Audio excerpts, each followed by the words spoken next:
He charged into a hailstorm of bullets, alone, no backup.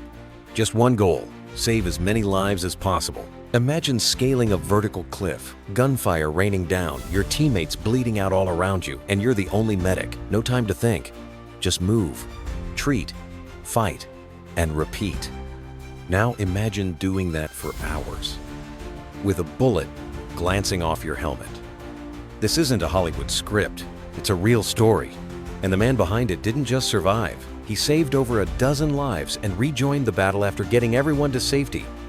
So who was this real-life action hero? Stick around, because by the end of this video, you'll know the name of a soldier whose courage will leave you speechless. His name was Ronald J. Shurer II. If you're inspired by real stories of courage, sacrifice, and the strength of the human spirit, hit that subscribe button and join us, because this is just the beginning. Before he ever set foot in Afghanistan, Ronald J. Shurer II was just a boy growing up in a military family, moving from base to base.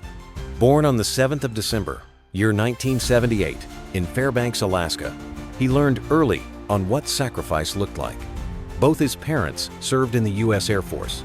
Service ran in his blood. Eventually, the Shurer family settled near Joint Base Lewis McChord in Puyallup, Washington. There, Ron graduated from Rogers High School in 1997 and enrolled at Washington State University. He studied business economics, always curious about how things worked and how systems connected. He even began a master's program. But everything changed one morning in September, the 11th of September, year 2001. As the Twin Towers fell, something rose inside of him, a deep, burning sense of purpose.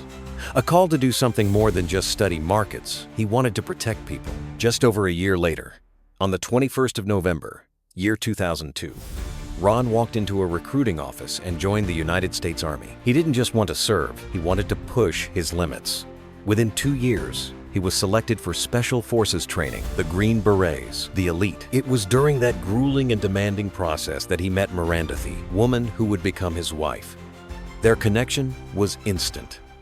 They married shortly after he passed the Special Forces qualification course in June year 2006. That same month, he was assigned to the legendary 3rd Special Forces Group. Ron wasn't just a warrior, he was a medic, a lifeline. Someone you could count on when everything else collapsed. He deployed to Afghanistan twice. First, from August year 2006 to March year 2007. Then again, from October year 2007 to May year 2008. And it was during that second tour on one brutal day in the Shok Valley that his story would become a legend. Ronald Shurer's first deployment to Afghanistan came in August year 2006.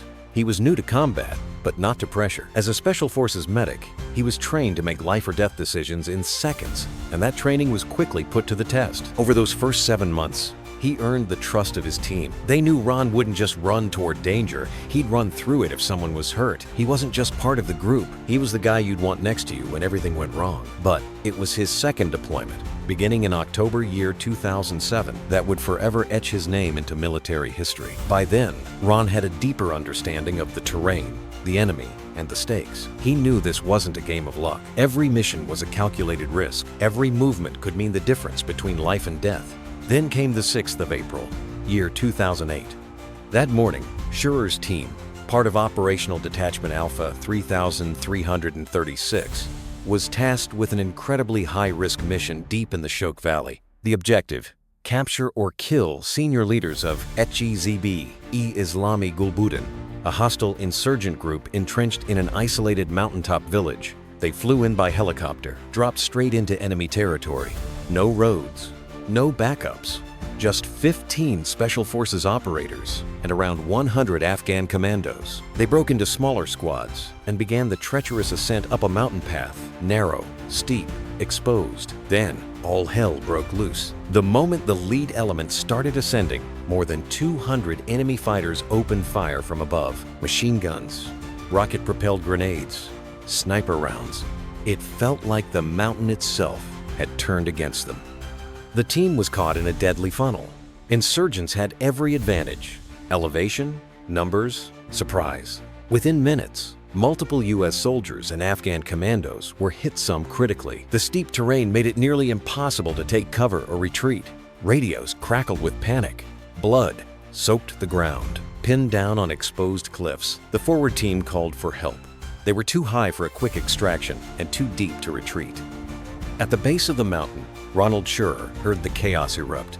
He was the mission's only medic, and now the only hope for many of his wounded teammates. Without hesitation, he began climbing, knowing full well he was heading into a death trap. As he moved uphill under relentless fire, he stopped to treat a severely injured Afghan commando. Moments later, another teammate was hit by RPG shrapnel.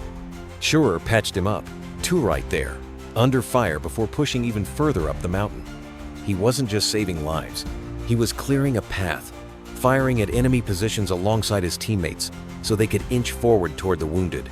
He became the anchor in a storm of chaos. Shurer finally reached the lead element, hidden just behind a crest. 2 U.S. soldiers were bleeding badly. He stabilized them, wrapped wounds, and stopped the bleeding. Then, more cries, "Cammy, another hit!" One man had a nearly severed leg. Another had taken a bullet to the arm.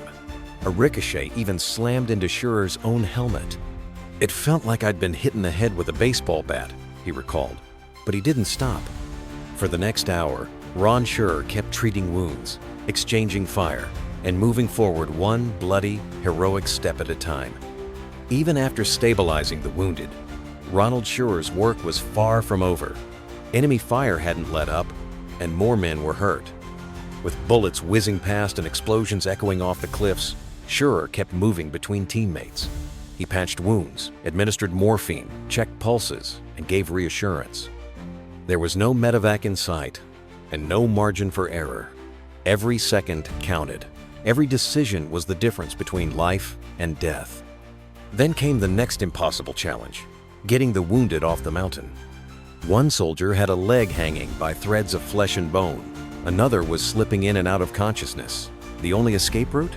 A sheer 60-foot cliff. Steep, jagged, exposed, and watched by enemy fighters. But Ron didn't hesitate. Along with 2 other soldiers, he improvised a rescue system using tubular nylon webbing. They fashioned makeshift harnesses, wrapping the injured men like lifelines, and began lowering them slowly down the rock face. And here's what made it extraordinary. Ron used his own body to shield the wounded as they descended. He absorbed the bruising impact of falling debris. He exposed himself to enemy fire. Not once, not twice, but 3 times. "We did it as carefully as we could to not cause further injury," he said. Then, we just kind of repeated that process down the hill. They lowered 3 critically wounded men this way, inch by inch, life by life. At the base of the cliff, Shurer established a makeshift casualty collection point. There were no sterile supplies, no advanced equipment, just training, grit, and urgency. He stopped the bleeding, managed shock, fought for every heartbeat. And when the medevac finally arrived, he didn't rest. He helped load the most injured soldiers onto the bird. Most would have called it a day, but Shurer, he turned back around. He climbed back up the mountain. He wasn't finished. There were still brothers up there, still gunfire, still a mission to complete. Because of Ron Shurer, a Green Beret didn't stop when the job was done. He stopped when everyone was safe. When the smoke cleared and the final helicopter lifted off, something extraordinary became clear. Not a single American had died on that mountain. 2 Afghan commandos lost their lives, but thanks to Ronald Shurer's bravery, every wounded U.S. soldier made it home. His leadership, precision, and sheer will have turned what could have been a massacre into a story of survival. Initially, Ron was awarded the Silver Star, one of the military's highest honors. But those who had fought beside him knew what he did, went far beyond that. They submitted detailed accounts, lobbied for a reevaluation, and told the world what really happened on that cliff. It took years, but the recognition came. On the 1st of October, year 2018, more than a decade after the battle president Donald J. Trump awarded Ronald J. Shurer II the Medal of Honor, the nation's highest award for valor. The ceremony at the White House was packed with family, friends, and the very teammates whose lives he saved. But even in that moment, Ron stayed humble. "This award is not mine," he said. "This award wouldn't exist without the team. If they weren't doing their job, I wouldn't have been able to do mine." That was who he was. always thinking of others. After leaving the Army in 2009, Ronald Shurer continued serving his country differently. He joined the U.S. Secret Service. First stationed in Phoenix, then later in Washington, D.C., he protected national leaders while raising a family with his wife Miranda and their 2 sons. But in 2017, life took another turn. Shurer was diagnosed with stage 4 lung cancer. For more than 3 years, he fought a different kind of battle, one that required even more strength, endurance, and resilience. Despite the treatments, the pain, and the setbacks, he never lost his spirit. On May 14, year 2020, Ronald J. Shurer II passed away.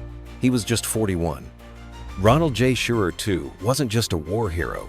He was a father, a husband, a teammate, a man who lived every moment with courage and selflessness. He didn't seek the spotlight.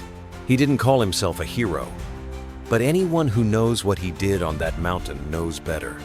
His legacy lives on in the lives he saved, in the family he loved, and in the hearts of every American who values courage over comfort, service over self. We owe him more than words. If his story moved you, honor his memory by subscribing, sharing, and remembering what real bravery looks like.